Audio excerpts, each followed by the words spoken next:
encourager la mobilisation financière et le développement de mécanismes de financement traditionnels et innovants, instaurer un système de rémunération pérenne des services écosystémiques rendus par les trois bassins, tout en développant ensemble des solutions ad hoc sur les plans institutionnels, juridiques, scientifiques, techniques et technologiques, adaptés aux défis spécifiques de chaque État et de chaque bassin. Tels sont entre autres les 7 engagements pris par les chefs d'État et de gouvernement à l'issue du 2e sommet des 3 bassins des écosystèmes de biodiversité et des forêts tropicales qui s'est tenu du 26 au 28 octobre 2023 en République du Congo. Pour Antonio Guterres, secrétaire général de l'ONU, Emmanuel Macron, président français, la protection effective des forêts doit se faire par tous et pour tous. Aussi souhaite-t-il un partenariat juste entre les pays prenant en compte toutes les couches sociales, surtout celles qui vivent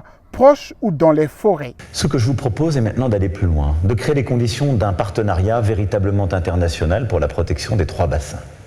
C'est un partenariat environnemental, mais c'est aussi un partenariat économique. Il tient en plusieurs principes simples qui sont ceux de Libreville. Les chefs d'État et de gouvernement, les représentants des organismes internationaux se sont apaisantis sur la prise de conscience de chacun pour la survie de l'humanité, comme l'insiste ici Denis Sassou Nguesso, président de la République du Congo et hôte du sommet. Le défi climatique figure aujourd'hui parmi les menaces les plus inquiétantes pour la planète Terre. Les enjeux sont connus et les solutions y attenantes ont même été identifiées.